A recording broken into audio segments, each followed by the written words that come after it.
Hello everybody and Happy New Year and welcome back to a brand new episode of Nostalgia Bait. I'm your host this week, Cooper, and I'm joined as always by Mr. George Sheard, the hockey do man himself.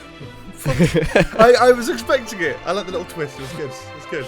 Thank you. Yeah, Happy New Year, everyone. I hope you enjoyed our Christmas episode last week. We put a lot of time and effort into that. That was fun. That was fun. It's weird now being back online. Yeah, it is weird. There's a sense of normality. I can almost feel you. Oh. I have a cold again. This is the fourth cold this year that I've had, so apologise if I feel shit. Cold. What do you think? I'm hungover. I don't drink. Oh, fair, yeah. I barely drink anymore. Fair enough. You got me. Cod. It's Doctor Who today. Yeah. There was a new Doctor Who episode. I'm more excited. Yeah. There's a new Doctor Who episode. Woo! Woo! It came out Christmas Day. It's called Joy to the World. Joy to the world. You only watched it yesterday, you said. I only watched it yesterday, yeah. As of recording, I watched it last night. Like literally, last night in preparation for this episode. Okay. What did you think? Shit was mid. I'm not gonna lie. Yeah. It was.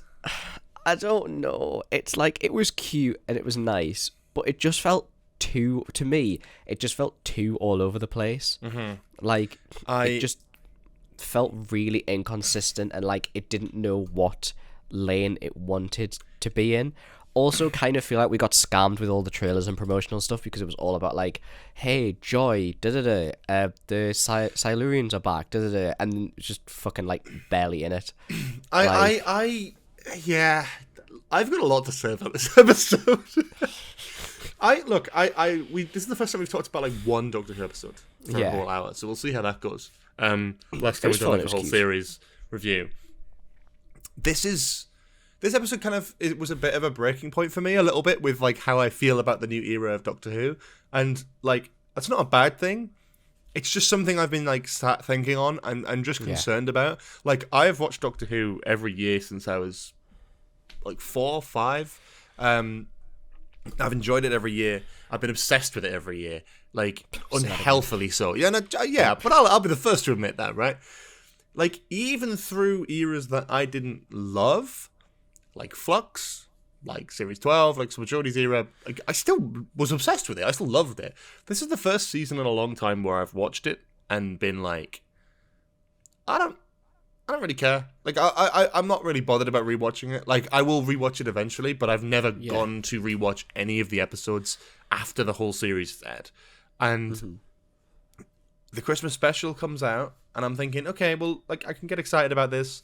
And I was left just a bit disappointed, to be honest. Like, I felt when I watched it, I was like, it's the same thing. And I kind of put this on Twitter as well. It's like, the episode itself is sound. Like, it works. The story's fine. There's something missing. I think Shooty's great, by the way. It's nothing to do with him. He's fucking great. I didn't even think the story was fine. I thought it was a great concept. The concept was good. I don't think the execution was as good as it could have been. Wasn't all there. Like I'm saying, it just felt like the Time Hotel thing is, again, great concept. It just felt all over the place. Like it just felt so sporadic. Yeah. Like it felt like it was trying to play off of this, like the story in the Ruby Sunday of the previous season, but also try and set up this whole new thing in a 55-minute episode of like, the Doctor needs friends, the Doctor needs friends, the Doctor needs friends, which I just think doesn't work. It's all right having that as like an under thread, but we've had so many Christmas specials and stories where the Doctor hasn't had a companion going into it, and that hasn't had to be the central theme of it. It can be an undertone. And I get that. I just don't understand. So let's start with like Joy, right? Nicola Coughlan. Great. Like really good like well, not a good character, but great actress, played the character well. But again, I just felt like the character was just there. Like, and I know she played a big part in like the finale of the episode and stuff like that. But I just didn't really need her there. Like, it just I just don't understand how you're getting like a comedic actress as good as Nicola Coughlan, and you're subjecting her to a role where, for the majority of the screen time, she's possessed. and is just talking like a robot. Because fucking anyone could have done that. And I just feel like you've just got her for the star quality there, but you've got her for, like, 2 weeks of filming? Like, it didn't feel like she did enough to just, especially, like, as her, like, who is Joy as a person? Why should I care about Joy as a character? Because I don't get any personality. We get the personality that we see in the opening scene. The problem, of course, is they didn't release a trailer for this fucking episode for months, and instead they released clips. So the 2 clips that we saw... A clip from the last 10 minutes of the episode. But the 2 clips that we saw were basically the only 2 clips of the whole fucking episode where Joy is normal. Yeah. So we got everything new about her personality in those clips. Really we already knew that going in, so we watched the episode. We don't get anything new about Joy's character. Instead, she's a fucking robot for half the runtime. And then... the ending, we'll get to the ending. I think Ncuti was great. I'll say that much. I think he really embodies the Doctor so well, and I love him. I think he's perfect for it. But I do worry a little bit that he's being let down by some poor scripts here. I hate that I'm saying this again, because it's the same shit I've said for years. It's like we're getting good actors and we're letting them down a little bit, right? I honestly, with this special, I just wanted more from it. I just feel like there was something missing, and I don't quite know what that is yet. But I'm not left excited for season 2. I'm not looking back with positive memories. Yeah, I guess But I just don't think it left too good of a taste in my mouth personally. As someone who's a diehard Doctor Who fan, will watch it no matter what. There's always something about the Christmas episodes, right? And the older I get as well, the more difficult it is to watch Doctor Who with family who don't watch every episode, and then they sit there and go, what the fuck is this? Because it's embarrassing a little bit, because the dialogue is so cringe, and the performances are so, and the story is just so daft, and the fucking Bethlehem starved shit, that hurt. Yeah, that really, really, really hurt. We can talk about the finale later on, because that's where a lot of it comes. But yeah, I fully understand. It just felt like, and it kind of felt like it was going back to the kind of political side of Doctor Who at times. There was a bit about Joy's mum during COVID, where Joy kicks off and she's like, my dad died in the hospital, to say goodbye on an iPad. That to me, and I fully understand it was referencing they were having parties, and I was just and everybody has their opinions on this. Just leave it out. I fucking hate it. I hate it. I'm with you. There was a bit of a moment where it's TV cool, slay it. But this, TV allows me to detach from the real world. Doctor Who allows me to detach. And as much as it is based in the real world and in different times of history, it still allows me to detach from the real world and the news and all the shit that's going on. I don't want this shit pulled into I don't want COVID. I don't want a big... quite a big part of the plot line to be about a family's person dying during COVID, and then bring politics into it. It's just not I don't fucking want that in a Doctor Who episode. It's just not for me at all. I get that. I think for me, I do like when Doctor Who does political stuff and tackles that. I just don't. I have a burning resentment for whenever TV shows use COVID as a plot twist. I hate it because it's so fucking shallow. It's the one little one-trick pony that writers have been using since 2020 to shock an audience. It's after I don't know. It's do you remember? I can't remember what film it is. There's a film with Robert Pattinson in. This is a complete separate thing. But there's a whole rom-com, no, romantic drama or something like that. I don't know what the film is, but the twist at the end is that where he works is the World Trade Center, and the last day that is 9/11. And it's no way. It's crazy that they have a whole film, and then the twist at the end is he's in 9/11 and he dies, and it's remember me. That's okay, yeah. So look that up. So that's the point I'm using is it feels like a redundant twist when it's I don't know. I just resent it when it's it brings us in so shockingly into the real world like that. I get it, but it's going it's trying to invoke a sort of reaction from the audience, and you want us to go COVID. I see what you did there because of the times. That must have been 2020. She must have been in COVID. It's no. Why couldn't she have just, her mother died and she was just out partying and just didn't see her? It didn't have to include the COVID thing. I understand you want to throw that in there, but I just, again, it's that thing of I think politics is well placed in Doctor Who. Political satire is well placed in Doctor Who. You know, commentaries on consumerism, capitalism have taken great place in that. Like with Oxygen, I thought it was a great example. And I think even some of the stuff in Jodie Whittaker's era was well handled. Some stuff wasn't, but some stuff was. I think this is one of those ones where it's like, it's not even about the politics. It's just about it's using a COVID death as like for me it was like plot twist, and I just think it's like that doesn't.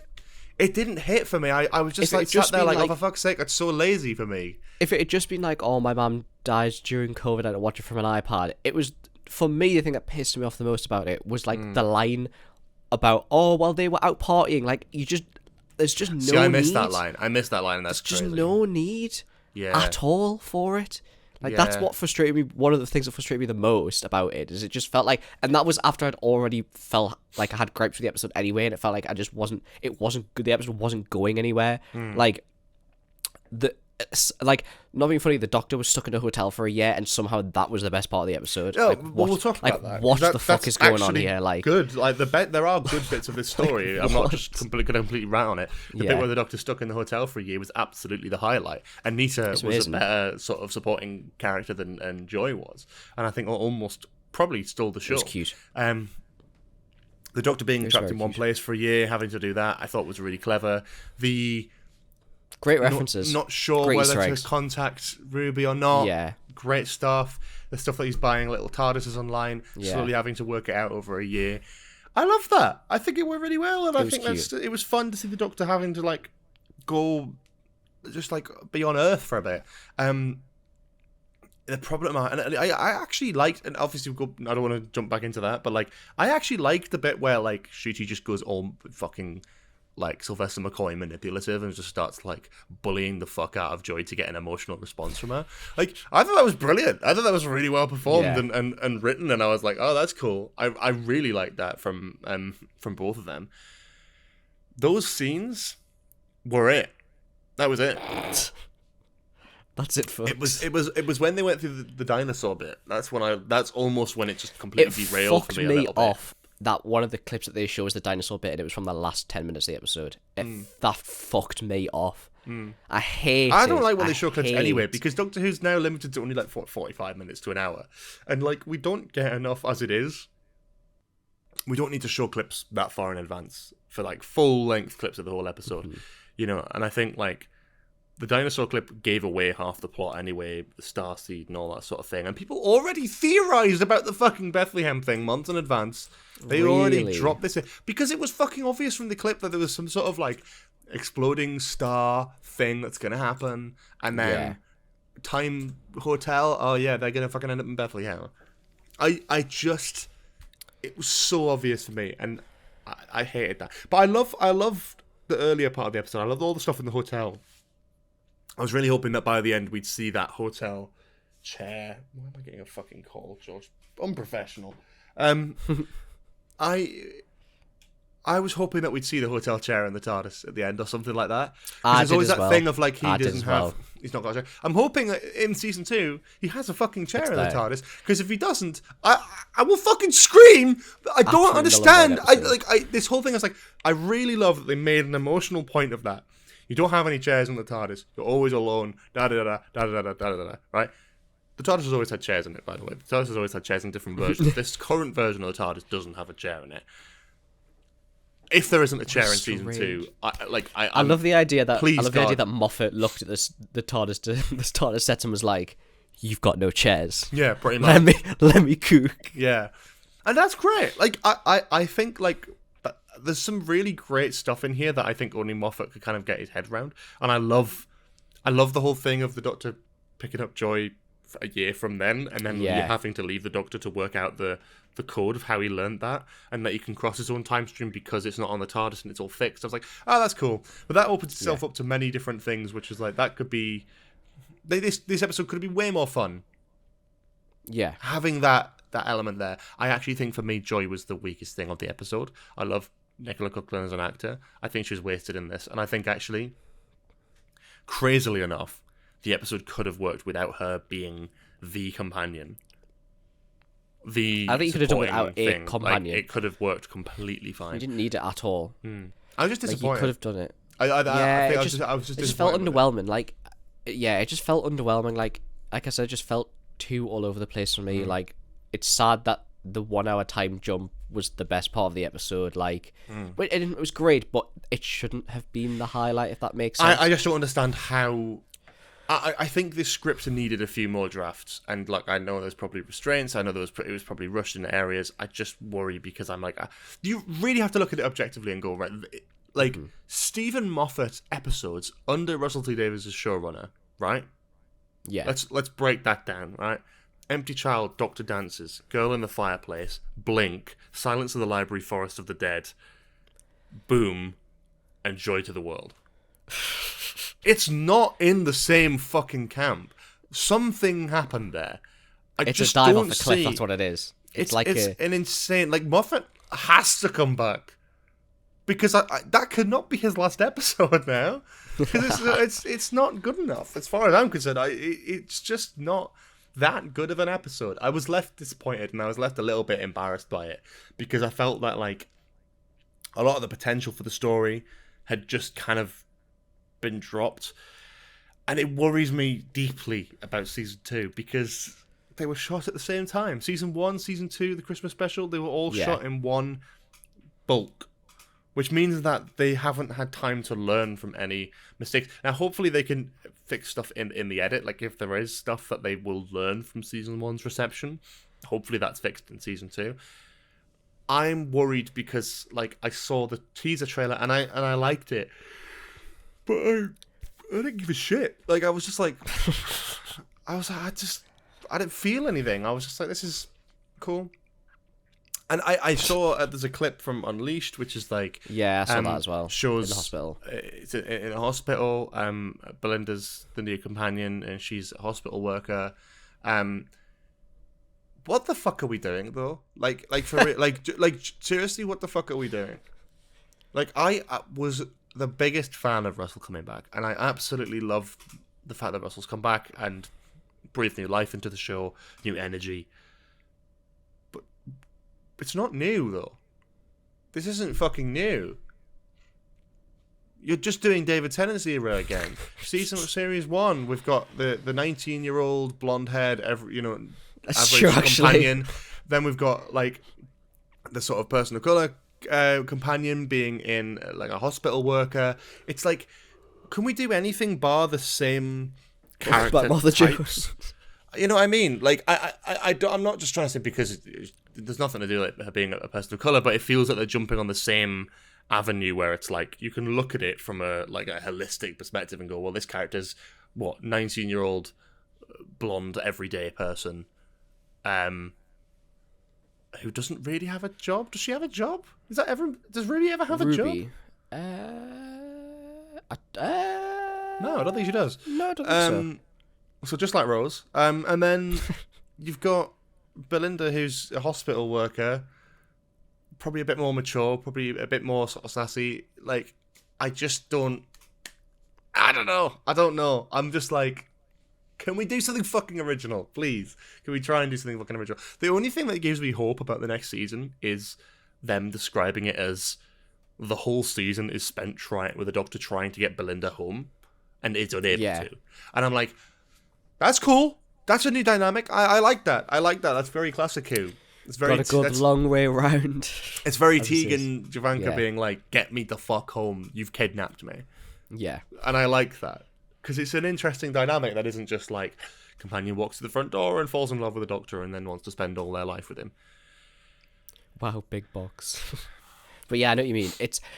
Can't lie though, that Cuphead looking animation cinema episode, that shit looks fire. Yeah, can't lie. I'm worried about it though. I'm worried about it because it's gonna be another fucking god of something, and it's gonna be another harbinger. There's gonna be another. It's gonna be something like that. It's gonna be another toy maker, maestro, Sutek vibe of character, and it's like, how many more times are we gonna do these? And that's spoiler alert. That's not a fucking prediction, by the way. Like, we saw them filming. I've seen like It was like this Miami. like cinema, the exterior that they were doing. Yep, there's a cinema exterior, and it says fucking Harbinger on the outside of the cinema. They didn't fucking hide that. That's in filming images. We know that that's a thing. Whatever the case is, like with that, I just want it to be original. I'm sure it'll be a great episode. Like, I'm sure I'll enjoy that because the Harbinger stuff, I think, works really well for Doctor Who. Like the gods and the Harbingers, and The fantasy style. I love it. I think it works really well for Doctor Who. Yeah. But it's like getting one good episode of Doctor Who and then remaking it 5 times in a year. I think you could get away with it for another season. I think you couldn't do like one more. Like one more has to be it because I feel like you had the giggle. Yeah, that's true. Right? And then you've got effectively 2 episodes later. The Devil's Cord, which is the same thing. Really, it is the same thing. Yeah. And then you got Sutek by the end of the series, which isn't really the same thing, but it's part of that same sort of thing. And then next series we're going to have another one with another Harbinger, with another evil god. It'll just be another Devil's Cord. It's exactly what it'll be. It'll be very similar. I think it'll be good, but I think it'll be very similar to Devil's Cord. And it's like we're only going to get 8. We're only going to get 8 episodes again, so we're going to spend another episode doing exactly what we did the previous season. Like, I'm getting signs that this show at the minute is a little bit creatively bankrupt. And this is where I love Russell T Davies's work. I just had more hope going into season 1 because of his work on It's a Sin, on Years and Years. I didn't want him to come back and try and recreate the same thing that worked 20 years ago with Doctor Who. It needs to be new, it needs to be refreshing. I thought he'd get that, and I feel like he's doing a lot of the same sort of stuff. He's changing it up a little bit by doing the fantasy stuff, but that's it. Yeah. He's trying to make Doctor Who more like Marvel, but Marvel's fucking dead. Stop trying to copy it. It doesn't work. Like, you can't... I don't know. I feel like what Doctor Who almost needs is, like, real, like, new blood.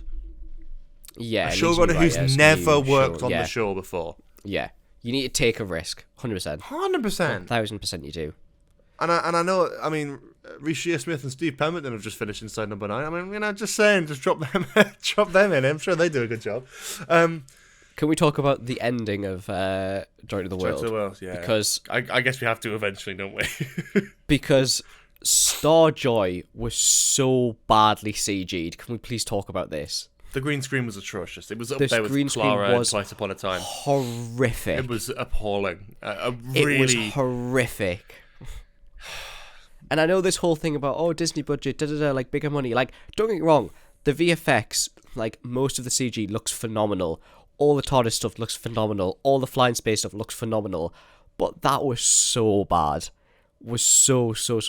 That was bad. There was no way to make that work, though. I think that's also a script issue.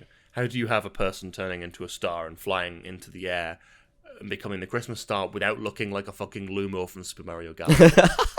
Like, how do you make that happen? It wasn't even, for me, it wasn't even when she was flying in the sky. It was when he comes out of the cave and she's standing on the edge of like the cliff. That's what I think really looked the weird. worst. It looks really weird. You're right. Because my first reaction was, oh. So I was like, ooh, it doesn't look good. Yeah. Yeah, I don't know, man. It like that. I don't even have anything to say about it. It was just, I didn't like that. I didn't like that it was so. I don't know. What even was the ending? I don't understand how it was satisfying. She kills herself. Brilliant. But, like, what is the ending there? Like, he didn't save her. She becomes the star that guides them to Jesus. Yeah. That's what it's supposed to be, isn't it? She becomes like the North Star. I really, really wanted to like this episode. Even going in with the idea of the Bethlehem thing, I was game with it. I was like, that's fun. That's very Doctor Who-y. Yeah. I like that. No. It just was missing something. It was missing something, and I can't explain what it was missing, which isn't helpful on a podcast, I'm aware. I just was like, it doesn't work. It is not. Something about it was not satisfying, and I just didn't care enough for Joy as a character because I didn't know her because she didn't get enough scenes as herself. Yeah, I agree. More scenes of the hotel lady, Anita. Yeah. The Valengard stuff interests me because it's the second time it's come up in a season. It's from a continuity perspective. I love the Valengard mention. That's fun. I like that. That's good. That's fun. That's a lot of fun, and it's a lot of fun stuff. Yeah, sure. I like that we've got Villengard coming back in a couple of things, because Villengard was mentioned all the way back in series 1, where the Ninth Doctor blew up Villengard and turned it into a banana grove, and then you've got series fucking 10, Capaldi's last episode. They actually visit Villengard. You actually see it on screen, and then we get it again. It's like but like I just kind of like I like that continuity. That's nice. I think that actually was one of the only things that I was like, this actually really works. And again, it'd already been showed. 20 minutes, so, yeah. It's not like it was a surprise. That's the thing. It's like there's chunks of this episode that I really like. I love the opening. I love the bit where he's in the hotel for a year. But I think most of the good stuff. It looks great. Like, the sets are great. Yeah. But that's the thing, they just show too much. Like, you've shown too much of Joy. You've shown the only good parts of Joy, or the only parts where she's sane. Like, it's just so... It's frustrating more than anything for me. Because, again, it's like, I just feel like it just had no continuity. It was like, it was so everywhere. It was so just everywhere that didn't know where it wanted to be. Yeah. I like the idea that it's all over the place. But I wanted a bit of that. I wanted a little bit more of the time hotel stuff. Have fun. It's Christmas. Have some fun with some time hotel shenanigans. Obviously, they didn't have the budget for it. I appreciate that. Could we not have opened a couple more doors and just seen some like really goofy shit? But I guess it's Earth history and it's not time and space. If it was time and space, then that would be more interesting, because you could go to different planets. What's Disney doing with the Joy to the Worlds thing, by the way? What the fuck was that about? Them advertising the episode as Joy to the Worlds. Is it actually? And then they were like dropping hints and like winking and nudging, going, we have to watch the episode. Yeah, I've seen it. What the fuck do you mean? Like, it's still on one world, dickheads. They don't know. Oh my god. I didn't realise that was the case. It was advertised as Joy to the Worlds. They were pushing that in the US. I don't understand Joy why. to the Worlds. Translation diff, man. Yeah. It's just, I just don't know how I feel about it. I was more excited for it. I was looking forward to it. And I just feel a bit deflated about it. I felt deflated coming out of it, definitely. Yeah. I just felt like there was just stuff that I was disappointed with. It's the first Doctor Who episode in months. And I was really excited to see something new and something fresh and interesting. And I was just like that Moffat was writing it. I was so excited. I was really excited about that. I do feel a bit let down, but that's all right. Like, again, it's a Christmas episode. It's supposed to be a bit daft. It's supposed to be a bit cringe. I get that. I just think that it didn't quite hit what I wanted it to hit. Mm-hmm. It didn't quite land in every way that I wanted it to as a fan. And that's fine. There's only so many more times where I'm going to be left feeling nothing with Doctor Who before I just stop caring altogether. And that's not a bad thing. I just think that, like, I know, like, Jodie Whittaker's era wasn't all hits. I know Capaldi's era wasn't all hits. But, like, I was still enjoying it as a fan. Like, I could still have a lot of fun with it. I just feel that this new season feels so clinical. And I almost feel like maybe the Disney deal isn't doing it any favours. Mm-hmm. A lot of people seem to rely on that as like a big thing. I don't think that's a big thing. We can do this stuff without Disney. The Doctor Who can survive without Disney, and I'm not worried about Disney dropping it.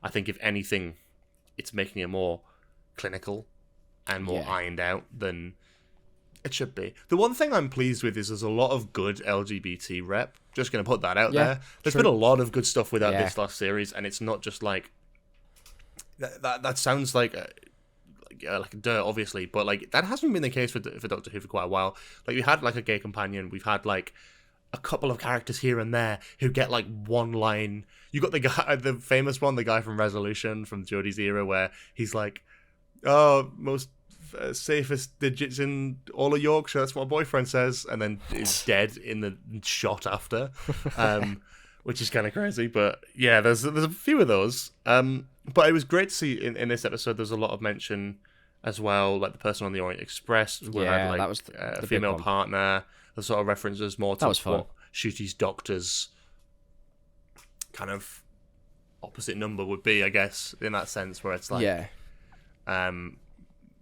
was the old guy in Manchester as well, wasn't there, saying about the girls that he knew two. Was it two girls or two boys? Oh yeah. Lived over the street over where the bomb dropped or something like that. Yeah. So it's like there's a lot of good stuff in that area, and I'm glad they're sort of putting it in. Yeah. and making it more normalized, because there was a time in Doctor Who where it really desperately needed a little bit more of that.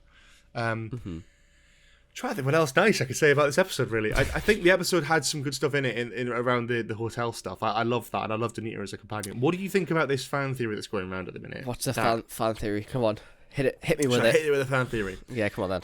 Anita from the hotel, will end up being Mrs. Flood. I'd love that. That would be so good.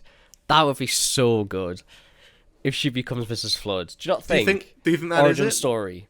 Nah, I don't think so, but it'd be cool. It'd be cool. It'd be very cool. I just don't know. Yeah. I don't think that's planned, because I don't trust that they've actually thought that through. Not a chance. And that it is just a side character that people liked. I have a feeling that Anita ended up being just like a fan favourite by accident. I think they wanted Joy to be liked more than Anita, and that hasn't worked at all. Once more, character who is brought in and treated like a companion, and then they are never seen again. It's a trend in Doctor Who where you meet a character, you go, wow, they make a great companion, and they are never in it again. Yeah. You need that a little bit. You do, yeah. You I can't guess have every technically person she be is a companion, because she spent a year with the Doctor. In a hotel? Yeah. While he was fixing lights and... Yeah? I think she's more the Doctor. I think he's more the companion in that, yeah. True. She owned the hotel. She's wearing the trousers there. It's true. I would lucky love it though if they did like a Tennant style recap of all of the Doctor's like companions and friends or whatever. I'd love Anita to get another visit or another mention. Yeah. In the future, whenever Shooty regenerates or whatever. I loved cool. I loved all the references and that would be really good. Mind like, having a reference, having some sort of reference when he regenerates, like have something be sent to her or something like that. Have like the TARDIS teapot or something be sent. I loved all the little references though while he was in the hotel, like the newspaper, the plunger saying is this arm, the weeping angels. I love that, like those little bits.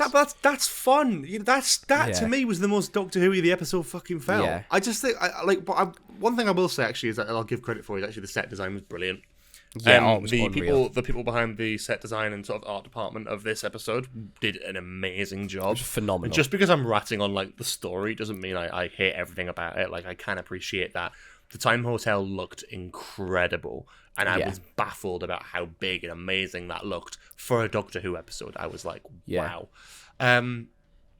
Beyond that, I think like the hotel stuff, it looks beautifully empty, and I think when something looks that just you don't even think about it, but for it to have that effect where you don't even think about it, it's very good production design and great. Yeah, I was really impressed with that. I think all of that stuff was great. I love the hotel bits, man. That was the episode for me. For Old Lang Syne, like that little thing. Yeah, that was good. That was really good. How is a Doctor Who Christmas special now using Old Lang Syne better than any of the New Year's Day specials did? I loved Daenerys' husband and slave master being in the episode. That was great. Yeah, that was a great. That was like the one conversation I had with my family while watching it. I was sitting there and I was my like, brother and my girlfriend going, "Who is?" I recognise him. And I'm like, him. And they straight away went, I recognise him. And I went, it's Daenerys' husband. I was like, I recognise him. And then Googled the episode, and then his profile picture on IMDb was him from Game of Thrones. And I was like, now I know where you're from. He was awful in Game of Thrones. I hated him. As in awful as in a bad character, or awful as in an bad actor? Character. No, the acting was good. Bad character. I didn't like the character. He was annoying as fuck. Yeah, that's true. But yeah, he was good. He was good in this. It was fun. Yeah, he was really good in this, I thought. Trev. It's nice to see a Silurian as well, albeit for like 5 minutes. But but I know it's cool to see a Silurian, but it annoys me that their whole advertising thing was like, oh, Silurian back in the episode, and they were literally in it for like 2 minutes. I think we've got to take the L me on off. that one. I'd rather them have not advertised it and it be a nice surprise. If they kept that as a surprise, that would have been great, but they didn't. It just makes no sense. They had to show it in the first clip, which was like months ago. Yeah. It's fucking annoying. It is fucking annoying.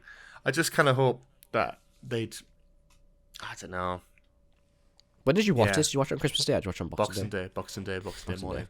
I loved seeing that. I was hoping that we'd see a few of the aliens and stuff. You'd sort of like to think by this point in like Earth history, we'd have more aliens knocking around.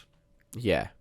Do you know what I mean? In the worlds of Doctor Who, are we really saying that, like, okay, in 2005 we can have aliens crashing into London and like Zygons living among us by like 2014, but we can't have any aliens in this hotel hundreds of years from now? You can't tell me that, and none of them have ever like accidentally stumbled upon a time hotel and just stayed there permanently.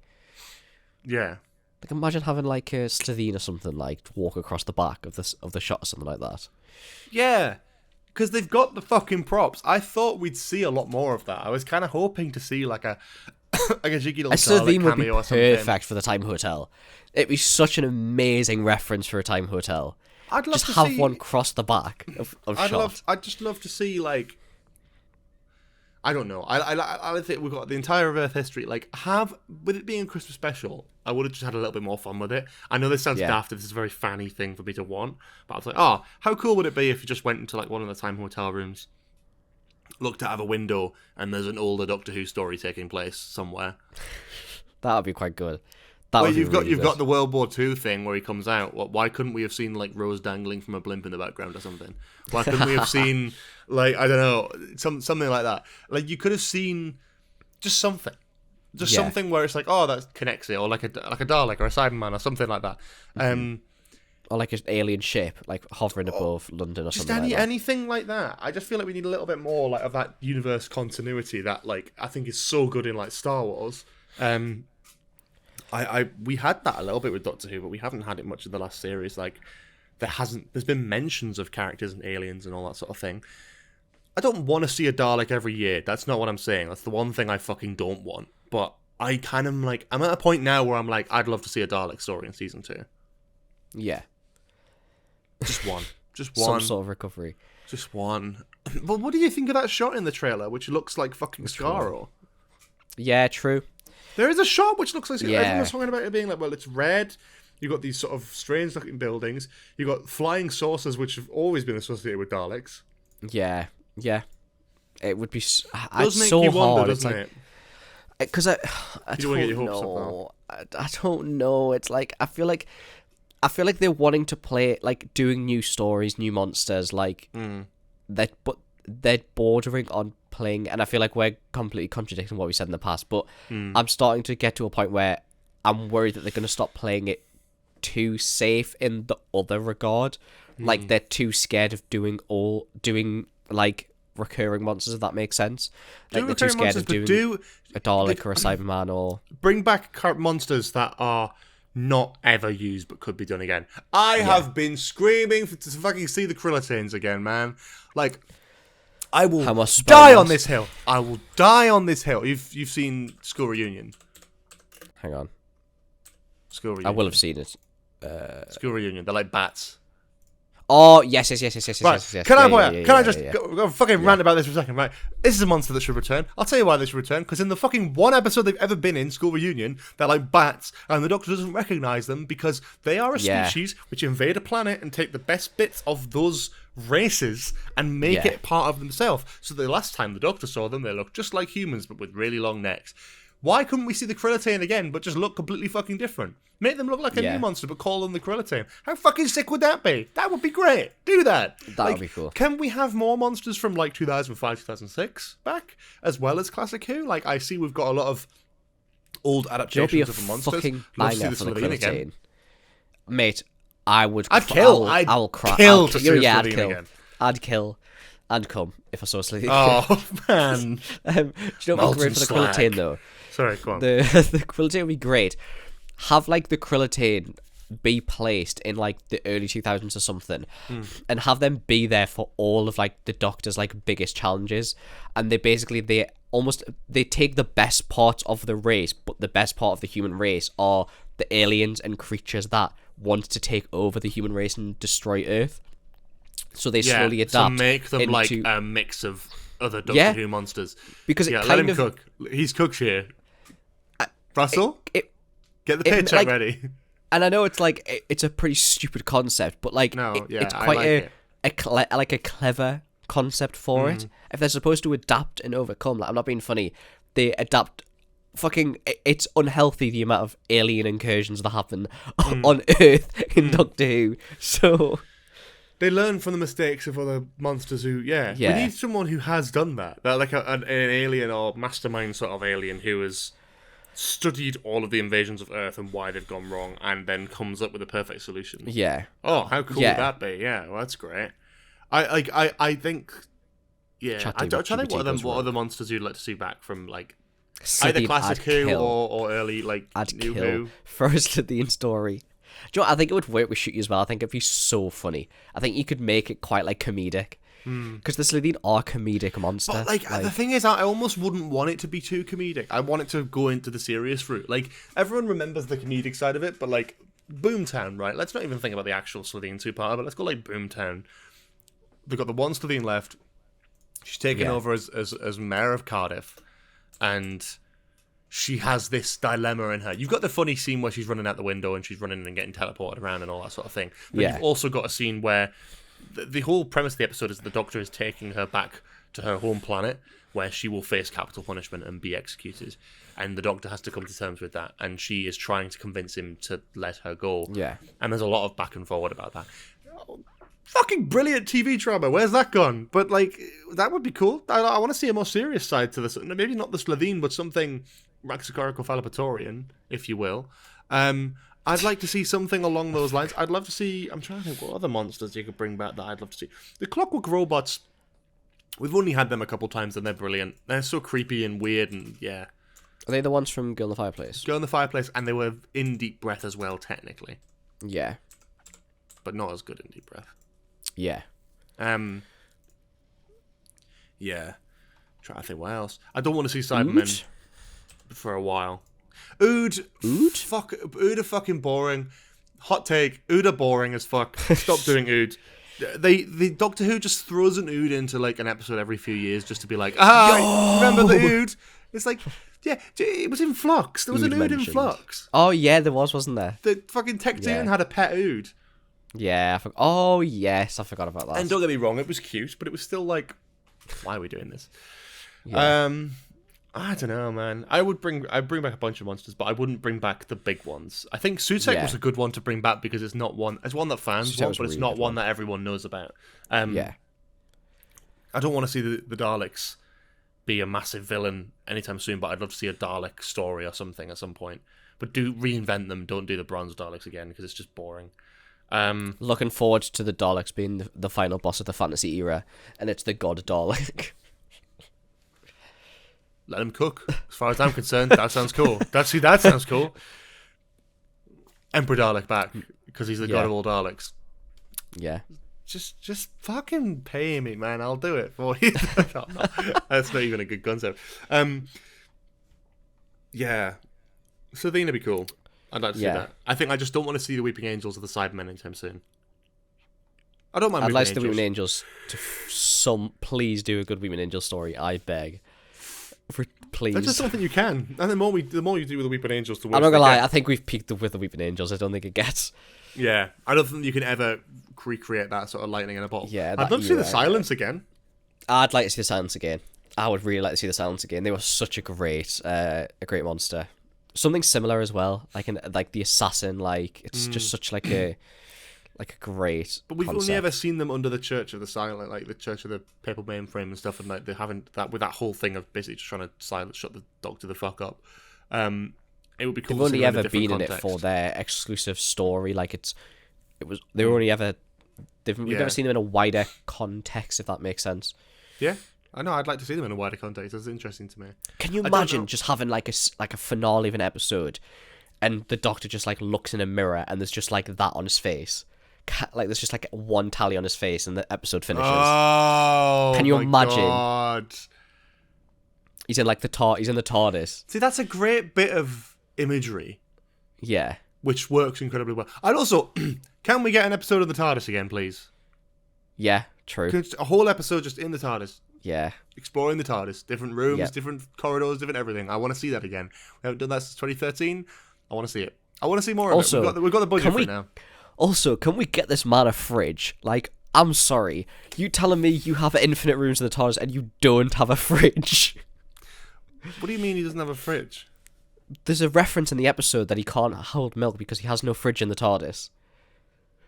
In Joy to the World. Yeah, that's true.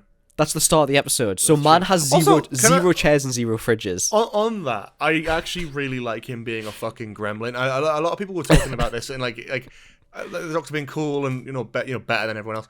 I kind of like him being a little fucking gremlin. He just pulls up in this random ass hotel. It's so funny. To steal their milk and then run away.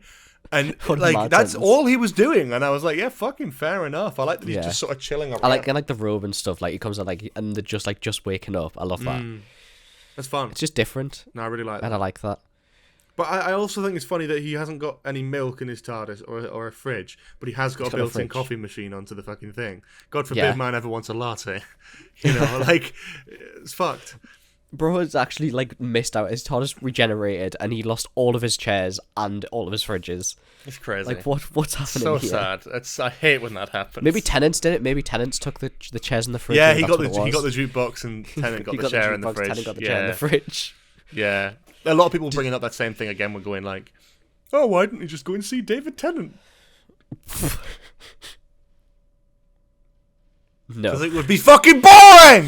No. It would be boring! It would be so boring. Stop it with this. Stop. If you're one of these people, look, much love to you. I know you're trying to be funny, and it's not... You're not saying anything that hasn't been said before. Yes, they bi-generated. Yes, Tennant's knocking around somewhere on Earth. No, every time the Doctor's on Earth, we cannot go back to this thing where it goes, oh, well, maybe you should go see David Tennant. Oh, fuck off! I can't be arsed. It's such a fucking... I don't know. I know it's not a serious suggestion. Have the Krillitane.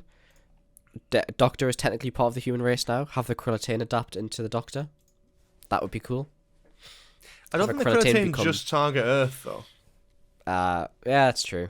That's true. They could just do that anyway. But they have to invade Gallifrey. Not that hard. There's only like one left. True.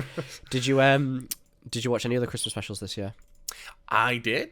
I watched Gavin and Stacey. Enjoyed that. What did you think of Gavin and Stacey? I thought it was very good. I think it was perfect finale to the show. Yeah, it was really, really good. Really good. Did you watch Wallace and Gromit? I did watch Wallace and Gromit. Good. Yeah. I've not seen it yet. It's good. I liked it. Good. It's Wallace and Gromit. Like you can't go into it expecting like the best thing you've ever seen. Like it is a bog standard Wallace and Gromit adventure, and it does a perfect job of that. Yeah. Very nice. I just loved Gavin and Stacey. Gavin and Stacey was great. That was really good. We watched it we watched it live, and it was like we were literally screaming at the TV. Like it's like the most like it's one of the best like TV experiences I've had. Is like sitting with my family. I couldn't. But yeah, look, much love to my family. I loved watching it with you guys.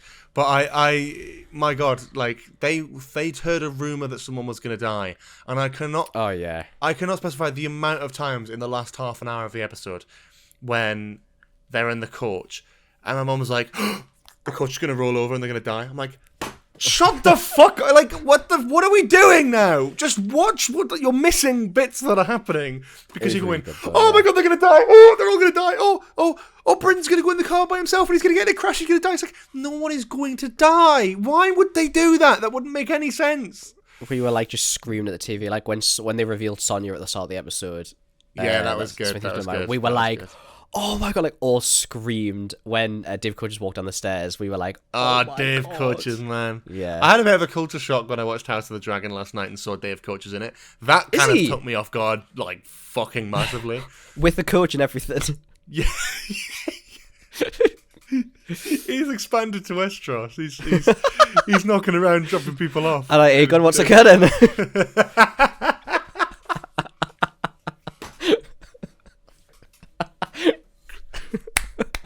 Very good. Enjoy that one. Oh, that's good. Shall we move on to Just Use to finish off this episode? Yeah, that's good. Good timing. I was hunting this morning for Just Use stories, I'm not going to lie. That's why I've got a couple lined up, and I found what I think is a pretty cool one. From the Argus, new news site unlocked. Oh, wake up, babe. New news site. New Just News site.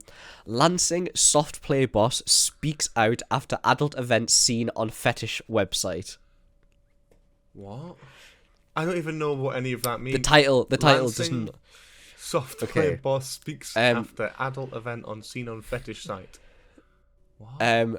So, children's soft play area used for adults in nappies event advertised on a fetish website. A mum has told of her shock after a soft play area hosted a party for adults dressed as babies.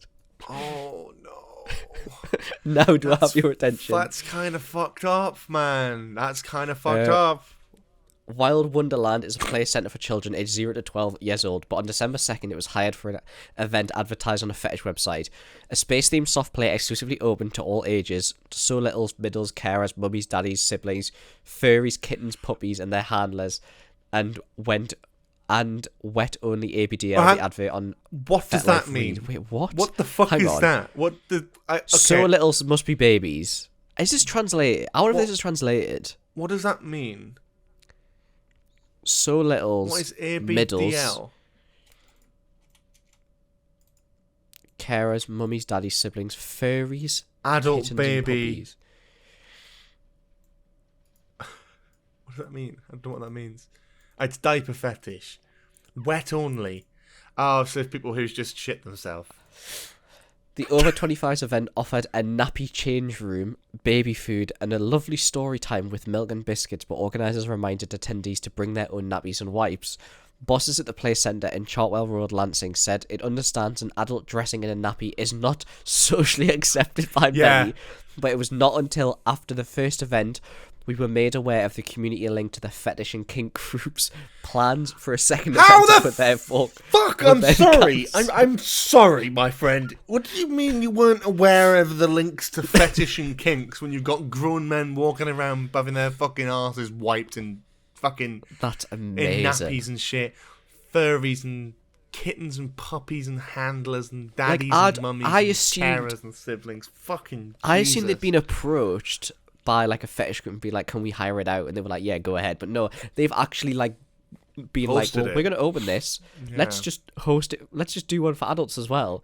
But a furious mum who asked to remain anonymous said, I don't really care what people do, but it's just inappropriate to do it in a place where children go. They have taken the choice away from me. How many body fluids are going to be on the things in here? Yeah. That's an awful thing to have to ask myself. I'm not being funny. Like, that is actually grim. Actually seriously it's crazy, grim. Isn't it?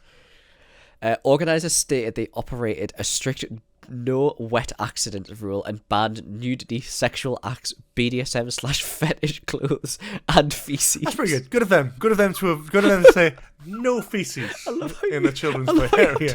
No cum, no feces in the children's play area, please.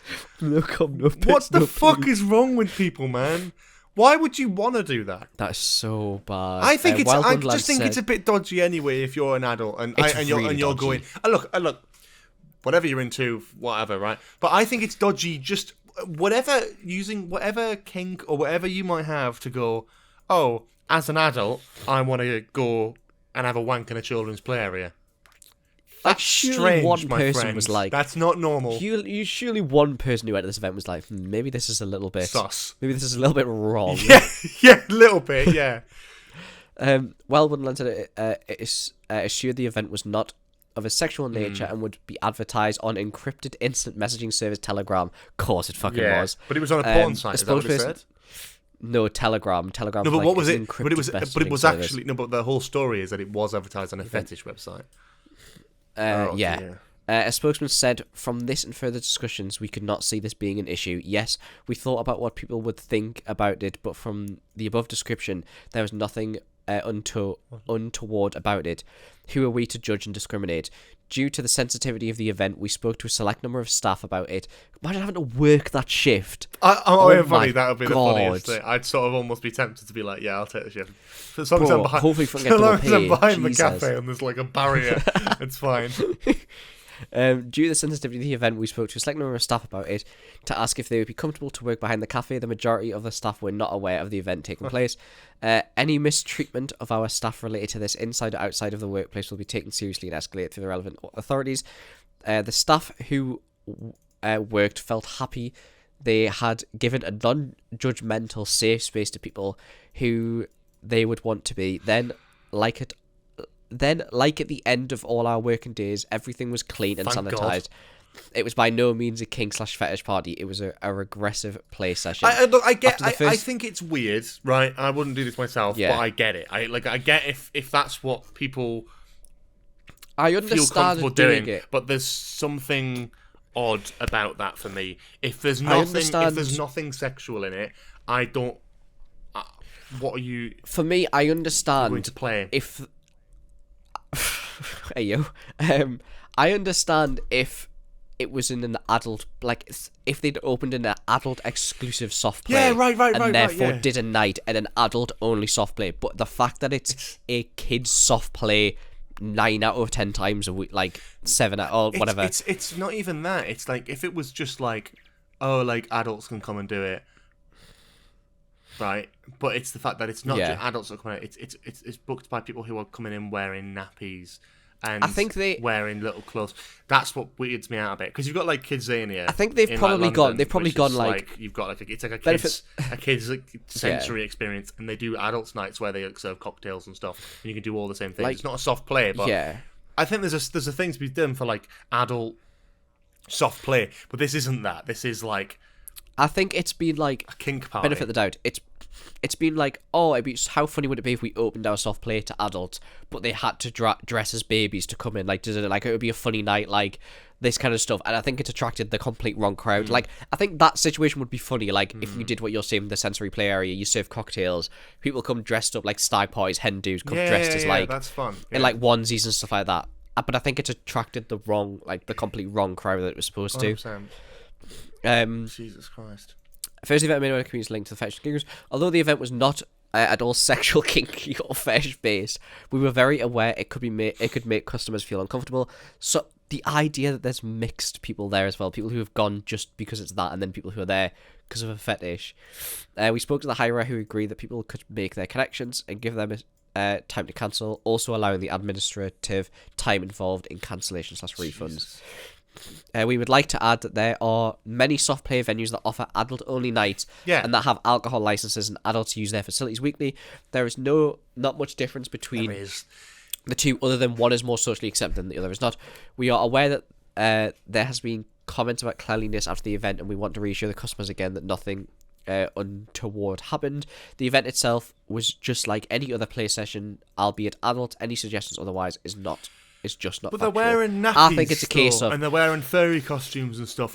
At that point, you have to sort of go, "Is this a?" I can see where sexual thing, and it's like that's where it becomes but that's the thing. weird. You could go dress as a nappy, but not use the nappy, if that makes sense. Do you know what I'm getting at? Like, I think either way, it's fucking weird. Like, honestly, I don't think like. Yeah. I don't think it's about whether or not they shat their pants whilst playing. I think it's all just, it's like if you're going there as an adult in just normal adult clothes and having like an adult play session, and that's fun. You can do it like an alcohol license thing.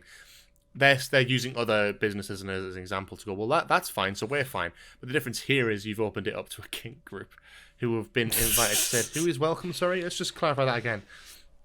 So littles, middles, carers, mummies, daddies, siblings, furries, kittens, puppies, and their handlers, and wet only ABDL. Like, that doesn't sound, and that's on a fetish website, that's not like an adult play area thing, right? Where you just go for a laugh, or a stag party or something, or a hen do, or this is like exclusively like it's leaning more into kink sexual stuff, which is why it's inappropriate in a kids play area personally. But I having the AVDL thing there is like you're advertising to the fetish groups, like that's where the issue very much resides. So let's have a look then. Wild Wonderland indoor play. There's 2 of them. What? Oh god. Oh no! I clicked off it, but it came up with a thing saying Wild Wonderland is booked for a private event. Wait, hang on. Well, Wonderland will be closed on Saturday the 14th of December for a private function. Sunday the 15th of December, we will have a video/photographer come to take promotional videos. If you do not wish to be in them, please just speak to the staff. Oh my god. Wild Wonderland Lansing. This is it, yeah. Lansing. The space station. There we go. This is Space Station 1. So they're all riding rockets. Neon party package. What? That's a pretty cool player, to be fair. Fair play. It's cool. Yeah, that's pretty good. It's better than Mr. Twisters nowadays, isn't it? R.I.P. Yeah. Make a booking. Should we just book the whole thing? I'd like to book a private session at Wild Wonderland Lansing, please. I wonder if they change it so it's now just kids only. 0 to 12, yeah, 0 to 12. And not Probably. birthday packages. Can't even... Parties and private hires. Here we go. Neon party packages. No, not for kids. I'm an adult. There you go. Yeah, that's it. Oh, they're adult? Yeah. Oh, wait, no, Magic Santa's Grotto. Wrong one. No, VIP private hire experience, Monday to Sunday. 2 hours for £300 to have exclusive use of the entire facility for up to 100 guests. Food package is £2.75 per child. What about adult child? That's not that bad. £300 for an entire soft play. Decorate the premises how you wish. Set up and pack down is done for you. Party invitations, cafe staffed. 1 hour extension available for £100 an hour. It's not bad. Not too bad. Don't know if I'd go there to dress a nappy and have a wank though. I would not. Not at all. Anyway. Thank you so much for listening and or watching. It's such a grim story. Nostalgia. The ending of like the Doctor Who review is just like for people it was just. who I just saw it. I was like, just, it's just too good. For people who are new to this podcast, they're gonna think, "What the actual fuck is this?" Actually, I need to change my next. I need to change my next just news story because mine's also about a sexual thing, and I don't want to get a reputation, brother. Sometimes they're the funniest though. I didn't know what my next one is. That's been sat there for a while. Yeah. Cool. Thank you for listening to this episode of Nostalgia Bit. If you're listening on Spotify, please leave us a hearty 5-star review. It really, really, really does help. Make sure you leave a comment as well about what you thought about the Doctor Who episode. If you're watching, not listening, watching or listening on YouTube, please leave us a comment, leave a like, and subscribe to the Nostalgia Bit channel if you are not. Make sure to go back and check out our Christmas special if you haven't already. It was fun, it was festive, and there are some little like tidbits and stuff in there, and some little bits to potentially look towards the future of Nostalgia Bit. Make sure to check out TikTok, Twitter, Instagram, all the social medias. We love you, and we will see you next week for another normal episode that I have no idea what we're doing. It's not a normal episode. Oh, it's not a normal episode. It's not a normal episode. Baby. It's 45. Yeah, oh my god. Next week is 45. Just News Volume 3. Every now and then, every 15 episodes, we'll do a best of Just News compilation for you all. One of our only segment. It is our favourite segment. It's also our least favourite segment because it's our only fucking one. We'll put together some of the best bits, funniest moments of the last 15 episodes and present them to you in a lovely little new format. So enjoy that next week, and we'll be back the week after for something that is not locked in yet. Yeah. See you later. Enjoy, and we'll see you soon.